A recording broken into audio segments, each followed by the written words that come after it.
전도서 7장 23절부터 29절까지입니다.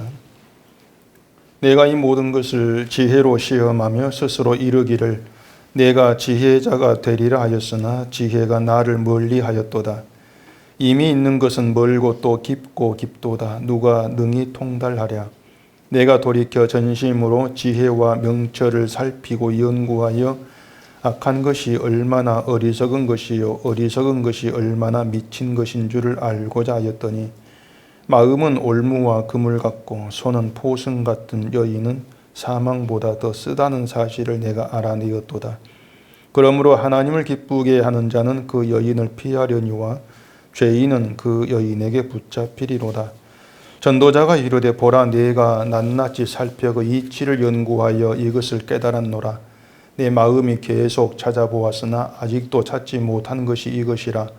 1000사람 가운데에서 한 사람을 내가 찾았으나 이 모든 사람들 중에서 여자는 한 사람도 찾지 못하였느니라.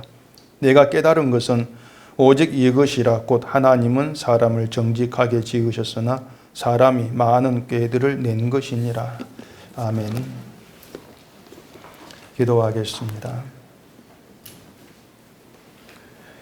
우리의 지식과 우리의 실력으로 이 세상을 잘 살 수 있다고 생각하지만 우리는 오직 하나님의 지혜 속에 붙들려서 하나님께 인도받고 있는 삶 속에 있습니다.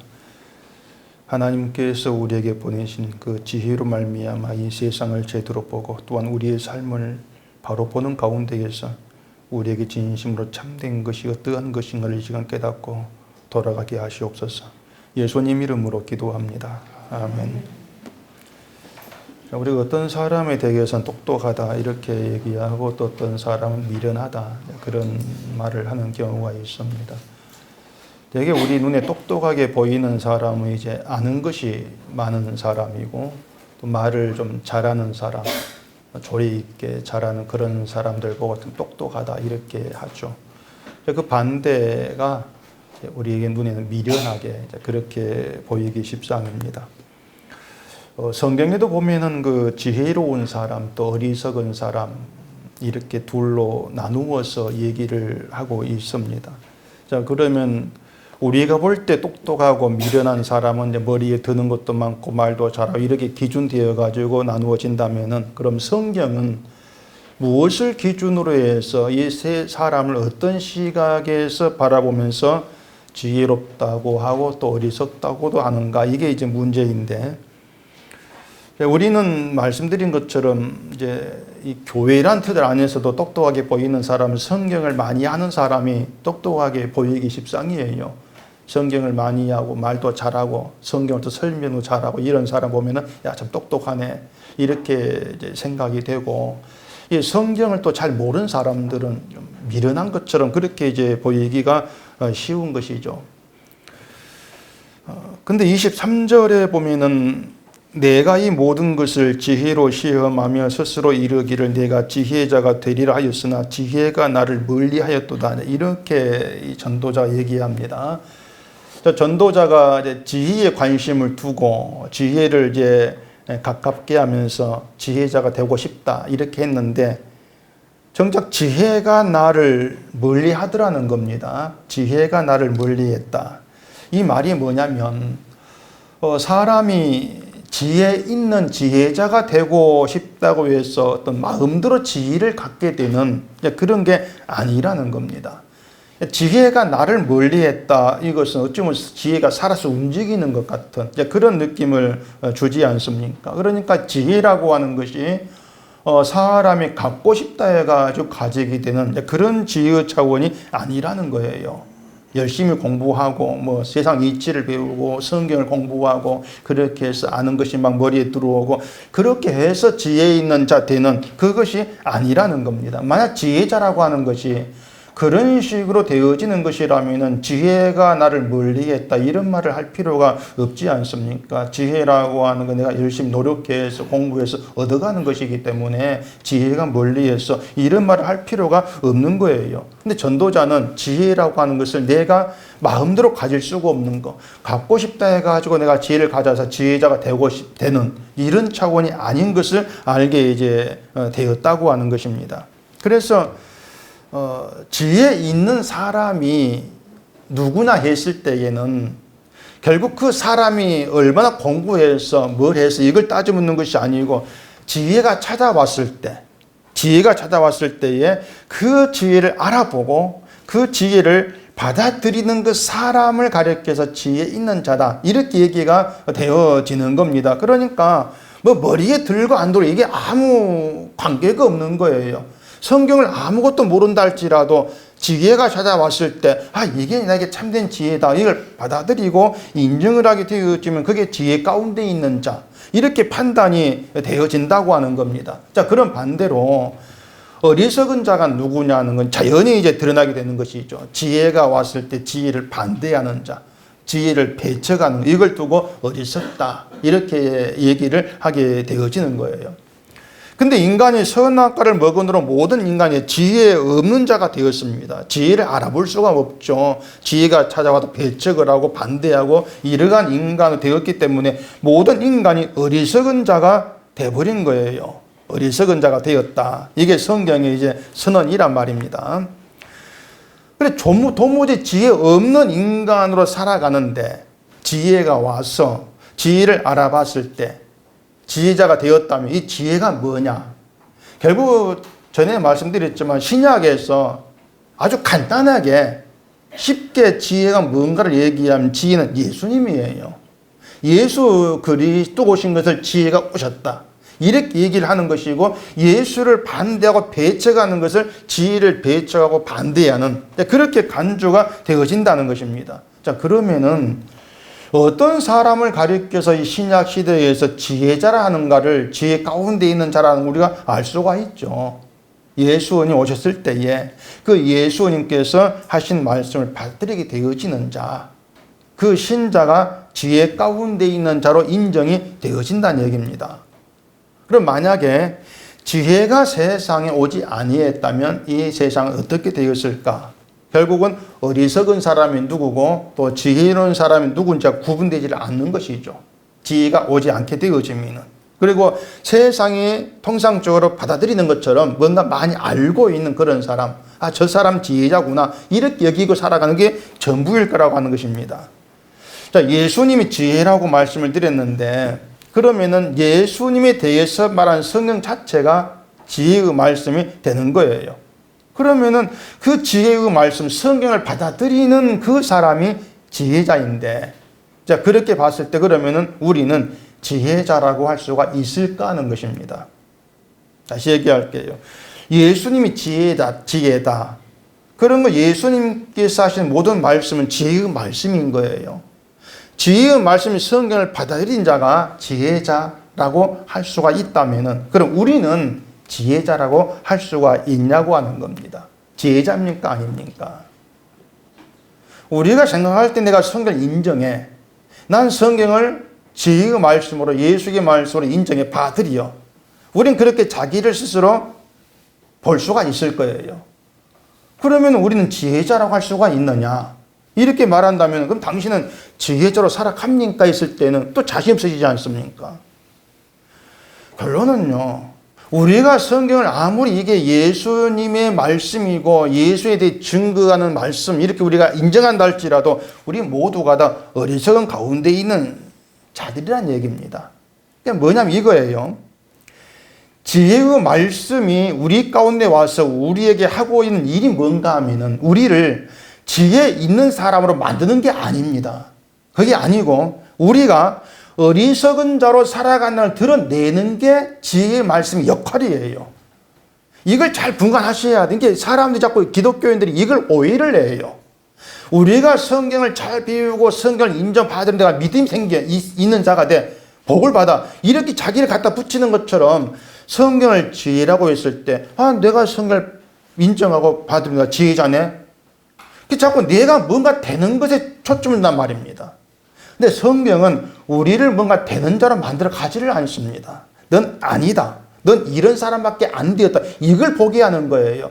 그게 성경 역할이라고 하는 것을 우리가 늘 놓치면 안 된다고 하는 겁니다. 그러니까 지혜가 없다면은 우리가 이 성경이 지혜의 말씀이 역할이 뭔가를 몰랐다면 난 성경을 많이 아네, 내가 지혜가 있네, 이렇게 날 착각을 오해를 하고 살 수밖에 없다는 거예요. 근데 성경이 오고 예수님이 오심으로 인해서 아니구나, 내가 어리석은 자로 살았구나, 그게 자기를 간파하게 된다는 것입니다. 내 실상이 이런 것이었어. 그게 성경이 하는 일이에요. 그래서 우리가 성경을 보면 볼수록 이 세상 일에 대해서 아는 것이 많이 있고 뭐 잘한 것이 있다 할지라도 늘 우리는 난 지혜롭다고 할 수 없는 사람이구나, 그렇게 자기를 보게 되어지는 겁니다. 그래서 성경을 지혜의 말씀 이렇게 말하는 거예요. 세상으로는 볼 수 없는 나의 실상을 성경을 볼 수 있기 때문에 지혜의 말씀이다, 이렇게 얘기를 하는 것입니다.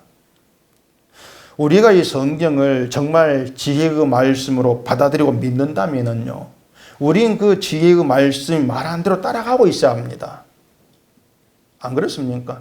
이 성경이 지혜의 말씀이다, 성경이 나에게 생명이다, 예수를 전한다, 성경이 정말 하나님의 생명의 그 말씀, 언약의 말씀, 이렇게 우리가 인정한다면은 우리는 이 말씀대로 따라가고 있어야 되죠. 근데 우리는 그렇게 하지를 못하지 않습니까? 늘 우리에게 드러나고 있는 것은 성경은 성경, 나는 나라는 것입니다. 우리는 그렇게 늘 드러나고 있을 수밖에 없어요. 분명히 성경 말씀을, 하나님 말씀은 받기는 하는데 그 말씀에 내가 사는 길이 있다는 거, 내가 가야 될 그 길에 성경 말씀이 있다는 것을 마음에 두지 않고 있습니다. 그래 늘 세상을 보고 있는 것이죠. 세상을 보고 살아가면서 세상에 내가 사는 길이 있다 생각을 하고 세상에 사는 방식대로 살아갈 뿐이라고 하는 거예요. 그게 우리 진짜 모습이지 않습니까? 그러니까 우리를 보고 있으면은 늘 이 성경이 가리키고 있는 것과는 다른 길을 가고 있습니다. 사실은요. 성경이 맞아 하면 다른 길을 가고 있는 거예요. 성경이 말씀하는, 거역하는 그런 길로만 가고 있다고 하는 것이죠. 그 실상을 전도자가 솔로몬이 이제 이렇게 자기의 경험을 두고 얘기를 합니다. 26절을 보십시다. 마음은 올무와 그물 같고 손은 포승 같은 여인은 사망보다 더 쓰다는 사실을 내가 알아내었도다. 그러므로 하나님을 기쁘게 하는 자는 그 여인을 피하려니와 죄인은 그 여인에게 붙잡히리로다. 여인에 대해서 얘기를 하면서 여인의 마음은, 여자의 마음은 올무와 그물 같다, 또 손은 포승 같다, 이렇게 이제 비유해서 얘기를 하고 있습니다. 여자가 무섭죠. 아침에 또 오전과 다른 말을 또 하고 있네. 또 그런 여인을 사망보다 더 쓰다 그래요. 사망보다 쓴 여인이다. 이 올무나 그물이라고 하는 건 한 번 걸리면 빠져나올 수 없는 겁니다. 걸렸다면 못 빠져나오죠. 여인의 마음을 그런 올무와 그물로 표현을 하고 있는 거예요. 거기 하면 걸렸다 못 빠져나온다. 그리고 손은 포승 같다고 하는 것도 남자가 여인에게 붙들리고 묶여서 풀려나오지를 못하는 그런 상태, 그렇게 묘사를 하고 있는 겁니다. 그래서 남자가 여인에 걸리면 풀려나오지를 못한다, 이 상태를 말하죠. 이 솔로몬이 여인에 대해서 이렇게 지금 얘기하고 있는 건 아마 자기 경험이 있었기 때문이라고 볼 수가 있습니다. 솔로몬 여자가 많았지 않습니까? 후궁인 700명에다가 첩이 300명, 총 1000명의 여진 두고 거느리고 살았단 말이에요. 근데 그 여인들이 몽땅 다 이방 사람들이었습니다. 솔로몬이던 여인이. 열왕기상 11장을 보십시다. 열왕기상 11장 1절. 솔로몬 왕이 바로의 딸 외에 이방의 많은 여인을 사랑하였으니 곧 모압과 암몬과 에돔과 시돈과 헷 여인이라. 여호와께서 일찍이 이 여러 백성에 대하여 이스라엘 자손에게 말씀하시기를 너희는 그들과 서로 통혼하지 말며 그들도 너희와 서로 통혼하게 하지 말라. 그들이 반드시 너희의 마음을 돌려 그들의 신들을 따르게 하리라 하셨으나 솔로몬이 그들을 사랑하였더라. 자, 솔로몬이 사랑한 여인들, 그 1000명의 여인들이 모압, 암몬, 에돔, 시돈, 헷 여인들로 얘기를 하죠. 이들은 한마디로 말해서 하나님을 알지 못하는 어리석은 자에 속해 있는 그런 여자들입니다. 어리석은 데 속해 있죠. 이방 여인들. 하나님도 이방 여인과 통혼하지 말라고 하시는데 그런데도 이방 여인과 통혼을 했단 말이에요. 솔로몬이. 결국 이것이 뭘 얘기하냐면 솔로몬이 지혜에 하나님에게 관심을 두지 아니했다는 뜻이 된단 말입니다. 하나님께 마음이 없는 거예요. 그 뒤 3절에 오면은 그의 여인들이 왕의 마음을 돌아서게 하였다 이렇게 얘기해요. 마음을 돌아서게 하였다는 것은 이방 여인들 신을 따르겠다는 것입니다. 하나님이 아니고 이방 신을 따르게 만들었다는 거예요. 그러니까 오늘 그 본문에서 얘기했던 여인에 대한 말 그대로입니다. 여인의 마음이 올무와 그물이 되어서 솔로몬이 거기에 걸려가지고 빠져나오지를 못하는 거죠. 여인의 손이 포성이 되어서 완전 묶여버린 그런 상태를 보여주고 있습니다. 그 모든 것들이 뭐냐면 솔로몬이 하나님께 마음 두지 않고 살았더라. 관심이 없더라. 지혜에 관심이 없다. 이걸 보여주고 있는 거예요. 하나님께 마음 두지 아니한 것을 지혜 없는 그 여인들을 사랑하는 것으로 그렇게 드러났던 것이죠. 그래서 솔로몬이 그 사랑한 여인을 위해서 산당을 지었고 또 솔로몬도 아스타롯 밀곰 이런 이방신들을 막 따랐지 않습니까? 여인이 솔로몬에게 올무였던 것이고 그 올무에 솔로몬은 빠져나오지를 못한 거예요. 이게 솔로몬이 개인의 그 인생사를 보여준 것이 아니고 인간 자체가 이렇다는 겁니다. 인간이 올무에서 빠져나오지를 못한 현실이라고 하는 거예요. 그러니까 우리에게 솔로몬에게는 지금 여인을 그렇게 어떤 올무 그물로 표현하고 있지만 오늘 우리에게는 올무 그물이 뭐냐면 세상 자체입니다. 이 땅 자체가 올무 그물이에요. 묶여가지고 빠져나지 못하죠. 우리 현실이 지금 붙들려서. 근데 더 어리석은 게 뭐냐면은 자기가 올무에 걸려 있다는 것도 또 포승줄에 묶여 있다는 걸 모른다는 거예요. 그 솔로몬이 1000명의 여인을 사랑하면서 그렇게 살았을 때에 그들의 이방신을 섬겨 살았을 때에 솔로몬이가 그 당시에 내가 그 여인의 나에게 올무가 되고 그물되어 가지고 내가 붙들려 있고 내가 알았겠습니까? 몰랐죠. 모르는 상태죠. 그저 인생의 즐거움을 여인을 통해 누리고 있는 것이죠, 그냥. 오늘 본문에서 여인을 올무다, 그물 이렇게 표현하고 있지만은 여인을 사랑했을 때는 그것을 몰랐다는 얘기입니다. 그렇게 그 즐거움으로 살아가는 것이 세상 사는 낙이고 기쁨이었던 것이죠. 그리고 그것은 솔로몬이 하나님께 마음 두지 않고 관심이 없었기 때문이라는 거. 그게 그렇게 드러나게 된 거예요. 이게 우리 실상이라겠죠. 뭐냐면 우리가 인간이 이 세상이란 올무에서 도무지 빠져나오지를 못한다는 것입니다.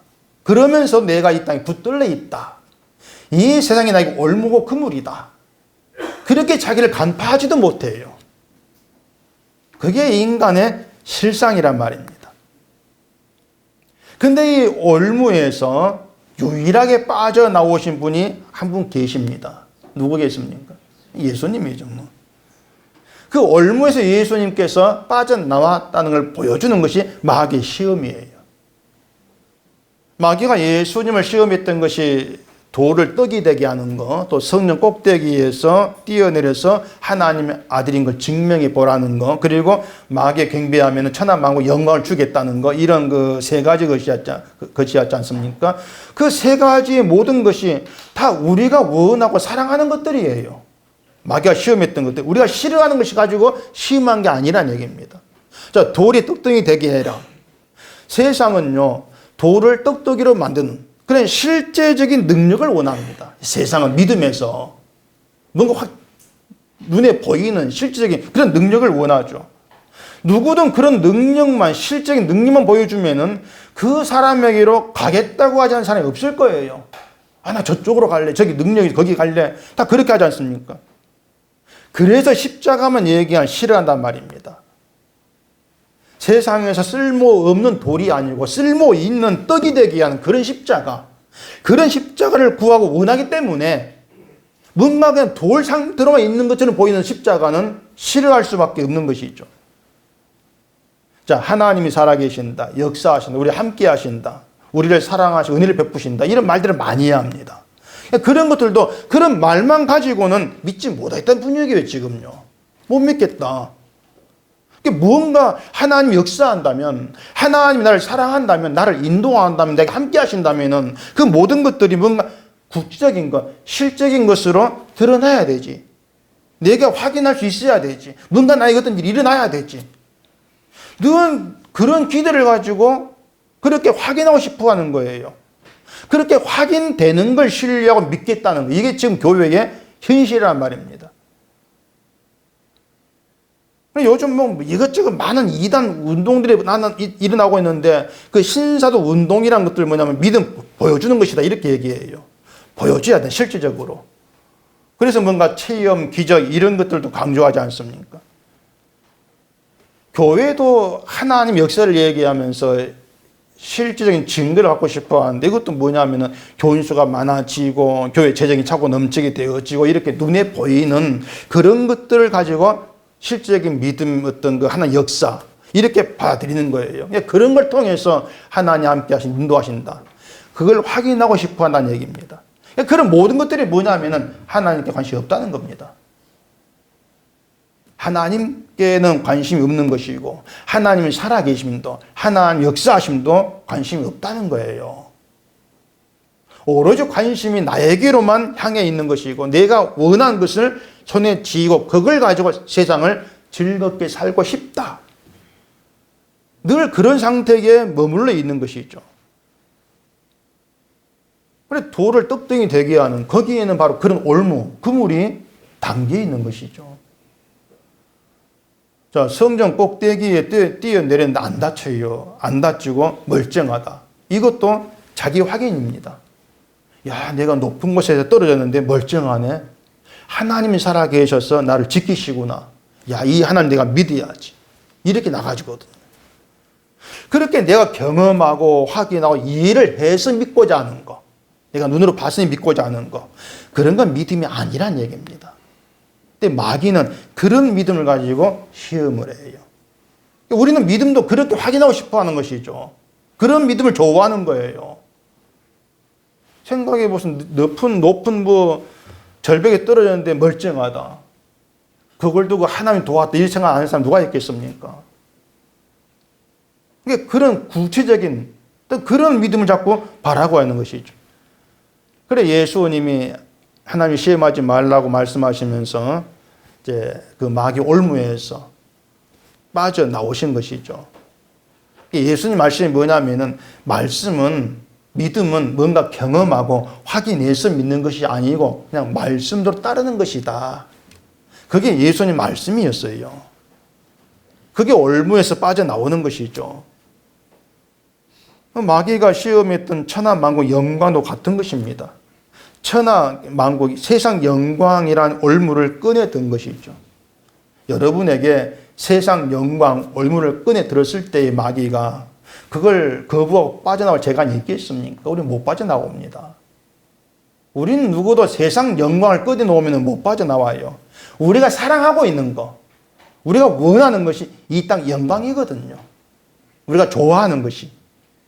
세상 영광이라고 해서요. 이 세상에서 또 지위에 오르고 출산 이것 말하는 것이 아니고 종교적인 영광도 거기 들어 있습니다. 다시 말해 교회에서 내 이름이 높아지고 인정받는 것이나 내가 인격이 참 훌륭한 사람 칭찬받는 것이나 이런 것들을 좋아하는 거 이게 다 이 땅의 영광에 포함되어 있는 거예요. 그런 영광 싫어할 사람이 없다는 거죠. 따라서 지혜보다 이 세상에 관심 두는 사람들이 뭘 따를지는 안 봐도 비디오입니다. 이것은요. 우리가 실제 살고 있으니까. 이 올무의 댁에서도 예수님이 주 너희 하나님만 경배하고 다만 그를 섬기라고 그렇게 말씀을 했거든요. 이렇게 마귀 시험에서 보여지는 것은 예수님의 모든 관심은 하나님께로만 향해 있더라는 것입니다. 자기를 증명하거나 자기를 보여주거나 예수님 자신의 영광을 받는 것보다도 하나님께로 모든 게 돌아가기를 바라시는 것. 그게 예수님이었고 그게 세상 올무에서 빠져나오는 그런 길이었다고 할 수가 있는데 우린 그렇게 못 빠져나오죠.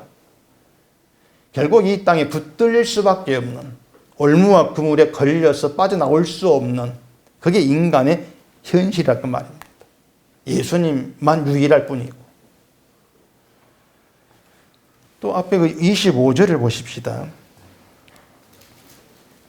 내가 돌이켜 전심으로 지혜와 명철을 살피고 연구하여 악한 것이 얼마나 어리석은 것이요 어리석은 것이 얼마나 미친 것인 줄을 알고자 하였더니, 자, 솔로몬이 전심으로 이제 지혜와 명철을 살피고 연구를 했다는 겁니다. 지혜에 관심을 두었다는 그 뜻이죠. 그렇게 지혜에 관심을 두게 되니까 이 세상의 실상을 알게 되어지더라는 겁니다. 무엇보다도 여인에게 빠져 살아가는 자기의 실상에 대해서 알게 된 것이죠. 그러니까 내가 여인에게 빠져 살아가는 것이 얼마나 어리석고 미친 짓거리인가, 이걸 보게 되었다는 거예요. 바꿔 말하면요, 우리가 세상이라고 하는 올무에 걸려서 빠져나오지 못하고 오히려 그걸 좋다고 살아가고 있는 거, 이것이 지혜 시각에서 어리석은 것이고 미친 짓이다. 왜 미친 짓이겠습니까? 그렇게 살아가는 끝이 저주인데, 죽음인데, 그걸 보지를 못하고 좋다고 살아가니까 미쳤다고 할 수밖에 없는 것이에요. 정신 나갔다, 이렇게 말한단 말입니다. 이게 지혜를 가지고 세상을 보는 현실, 모습, 우리를 바라봐서 드러나고 있는 우리의 모습이 되어진다고 하는 거예요. 그러니까 지혜, 곧 예수 그리스도는 우리를 보게 되었지만 우리가 얼만큼 어리석은 자로 이 땅을 살아가고 있는가는 걸 알 수가 있단 말입니다. 그러니까 우리가 말한 믿음이라고 하는 거, 뭔가 예수를 믿겠다 모든 게 엉터리로 드러날 수밖에 없는 거예요. 그러니까 지혜를 봤을 때.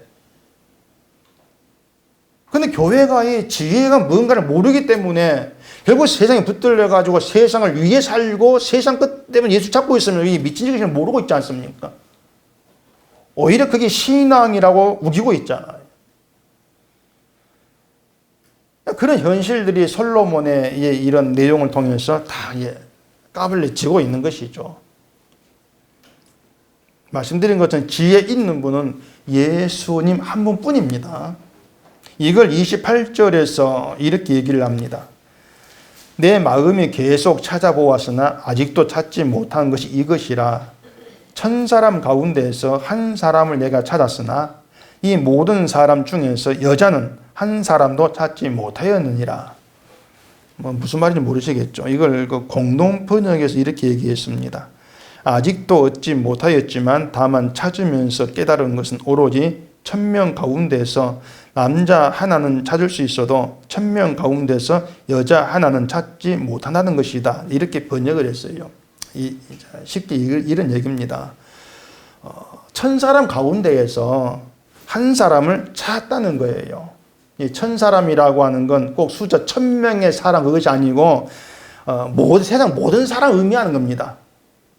1000이라는 숫자는 인간이 뛰어넘을 수 없는 모든 가리키고 있는 것인데 세상 모든 사람이에요. 그러니까 세상 모든 사람 가운데에서 전도자가 찾고자 한 사람은 딱 한 사람밖에 없더라. 누구겠습니까? 지혜 있는 찾았는데 한 사람밖에 없더라. 그게 남자더라. 이거예요. 그 말은 참된 남자, 참된 신랑으로 오신 분은 예수 한 분뿐이라 그 말입니다. 나머지 모든 사람은 남자 아니다 그 뜻이에요. 그러니까 세상의 모든 사람들 가운데에서 지혜 있는 사람은 예수님 한 분밖에 없고 그 한 분만이 참된 남자고 우리의 신랑 되신 분이더라. 하나님의 약속으로 오실 메시아 예수 그리스도더라. 그런 얘기를 하고 있는 것입니다. 그리고 여자는 한 사람도 찾지 못, 이렇게 얘기하고 있는데 찾지 못한 여자는 지혜 있는 여자를 얘기해요. 지혜 있는 여자 찾았는데 없더라는 것이에요. 그러니까 무슨 말인가 하면은 세상 모든 사람들 가운데에서 지혜 있는 사람 딱 한 사람밖에 없다. 그 뜻입니다. 그렇게 어리석은 자, 미련한 자로 가득한 것이 세상이고 지혜가 없는 게 세상이다. 그 말을 하고 있는 것이죠. 그리고 어리석음으로 인해서 지혜가 찾아와도 그 지혜를 알아보지를 못하고 결국은 세상만 사랑하다가 저주로 끝나더라. 이게 어리석은 인간의 실상이더라는 겁니다. 그러니까 우리가 지혜를 알지를 못하면은, 예수님을 알지 못하면 이러한 이 땅의 실상을 보지를 못해요. 세상이 이렇구나 알 수 없게 되어진다는 것입니다. 세상을 보지 못하는 것은 세상에 살아가는 방식이 다 옳게 보인다는 것입니다. 맞아, 저렇게 살아야지. 저렇게 살맛이 나지. 이렇게 생각하는 것이죠. 결국은 똑같이 세상과 함께 흘러가고 있는 그런 것밖에 안 되는 거예요. 우리가 세상을 살면서 늘 다른 사람 눈에 보입니다. 다른 사람이 나보다 뭐 잘 살고 못 살고 이렇게 다른 사람 보면서 나를 보기도 하고 이렇게 자기를 또 판단하기도 하는데, 근데 지혜가 오게 되어지면은요, 다른 사람을 보는 것이 아니고 지혜로 자기를 보게 됩니다. 그게 지혜 가운데 있는 사람이에요. 지혜로 자기를 보게 되어진다. 그 전도자가 1000사람 중에서 오직 한 사람 찾았다는 지혜가 있는 지혜자, 그 사람을 통해서 자기를 보게 되어진다. 지금 우리식으로 말하면 십자가에 피 흘려 죽으신 예수를 통해 나를 본다는 것입니다. 그게 신자라고 하는 거예요. 그러니까 예수님이 신자가 나에 대해 규정하는 기준이다. 이렇게 보시면 될 거예요. 그렇기 때문에 누구도 자기를 자랑치를 못합니다. 예수님 기준 되어지면 우리가 예수님 앞에서 뭘 자랑할 수 있겠어요? 자랑거리 내봐야 예수님께 다 부인당할 것들이죠. 그래서 바리새인과 서기관들이 예수님과 화를 배척했던 겁니다. 자기들 자랑거리인데 예수님은 다 그걸 짓밟아버리니까 화가 날 수밖에 없었던 것이죠.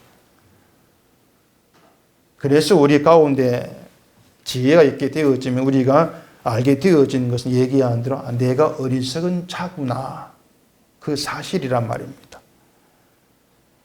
이걸 사람도 오해를 하는데 아까 얘기했죠. 지혜가 오게 되어지면 내가 지혜 있는 사람이 되는 것이 아니다는 거예요. 자, 성경을 지혜라고 했을 때 성경 봤다. 성경 보기 전에는 어리석은 자였다. 근데 성경 보게 되니까 지혜로운 자가 되었다. 이게 없다는 것이에요. 성경을 보게 되면 뭐가 들어간다겠습니까? 우리가 어리석은 자라는 것을 알게 되어진다는 것이에요. 그게 성경을 제대로 보게 된 것이고 지혜의 말씀으로 자기를 바라보는 제대로 된 기준이 되어진단 말입니다. 그래서 성경을 본다 했을 때에도 왜 봅니까 하는 것도 우리가 잘 생각을 해야 되고요. 성경 봤을 때 성경 나에게 하시는 일이 뭡니까? 늘 이것도 우리가 생각할 수 있지 않는 것입니다. 그렇지 않으면 우리는 내가 어리석다고 하는 걸 부인하게 되어집니다. 늘 내 잘난 맛에 살고 싶어 하기 때문에 내 어리석은 자, 우리 이걸 인정치를 않으려고 하는 거예요. 그 기독교인들이 그 성경을 보면은 내가 하루 몇 장 보겠다, 자꾸 목표를 세우지 않습니까? 그렇게 목표를 세우는 이유가 뭐냐면 내가 정한 대로 꼬박꼬박 성경을 보면은 그게 내 믿음이다. 이런 착각을 하기 때문에 그렇습니다.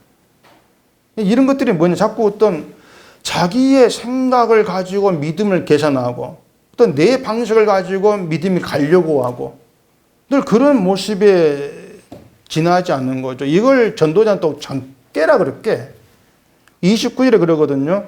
내가 깨달은 것은 오직 이것이라고 하나님은 사람을 정직하게 지으셨으나 사람이 많은 꾀들을 낸 것이니라.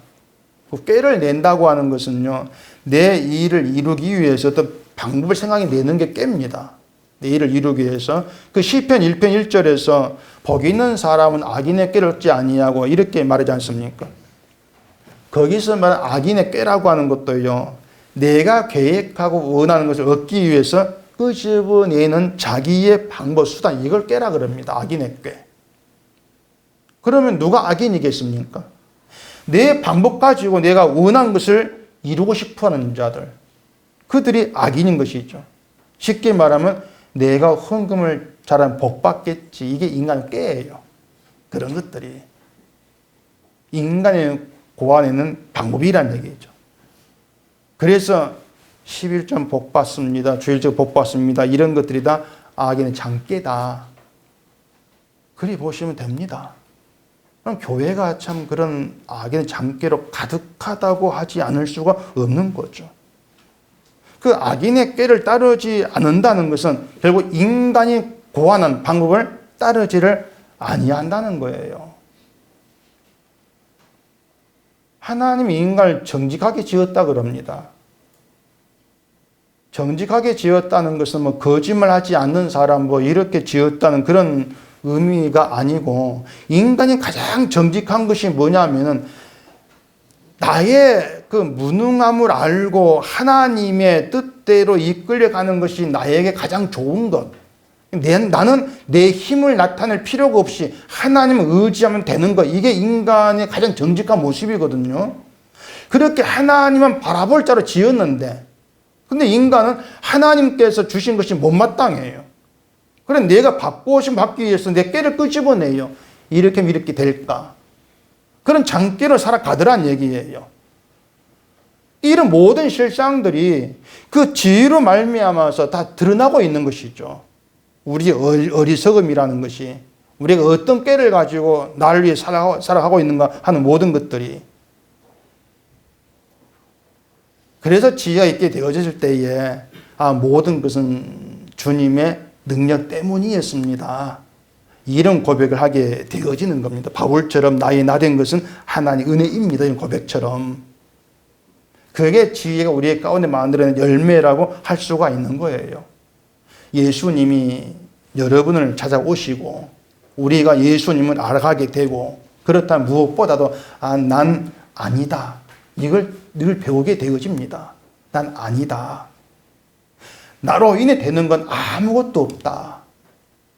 이걸 알게 됩니다. 그런데도 불구하고 내가 원한 걸 이루려고 하는 것이 내 어리석음이었구나. 이런 모든 걸 알아가는 거예요. 이런 알미 있기 때문에 나의 나된 것은 주의 은혜입니다. 그런 고백이 나와지게 되는 것이죠. 그렇게 주께 영광 돌리는 새로운 인간으로 살아가게 되는 것이 지혜의 능력으로 되어지는 것들인 것입니다. 지혜가 우리에게 오시고 함께함으로 인해서 세상을 보게 되고 또 나에 대해서 알게 되어지고, 나의 나된 것이 왜 주로 인한 주의 은혜인 것인가를 더 깊이 알아가게 되어지는 것. 이게 지혜 가운데 살아가는 겁니다. 여러분들이 뭔가 자꾸 지혜 있는 자, 뭔가 달라지는 그런 사람을 꿈꾸지 생각하지 마시고요. 나는 어리석은 자였구나. 늘 이걸 알아가게 되어지면서 이런 나이기 때문에 주의 은혜가 없으면 나는 안 된 자다. 늘 그런 고백과 함께 주만 바라보게 되어지는, 이게 지혜 가운데 사는 신자됨이라는 것을 깊이 마음에 두시기를 바랍니다. 기도하겠습니다. 우리 아버지 하나님, 예수님께서 지혜로 이 땅 오심으로 인해서 정말 미련한 것이 무엇인가가 낱낱이 드러났습니다. 주님이 오시기 전에는 나의 미련을 몰랐고 그저 내가 잘나서 똑똑한 가운데에서 내 실력으로 잘 살고 있는 것으로 착각을 했습니다. 예수님 지혜로 우리 가운데 오심으로 인해서 이런 모든 것들이 어리석음으로 드러나게 하시고, 난 아니고 주님뿐이라고 하는 그 고백이 나와지는 저희가 되게 하시옵소서. 예수님 이름으로 기도합니다. 아멘.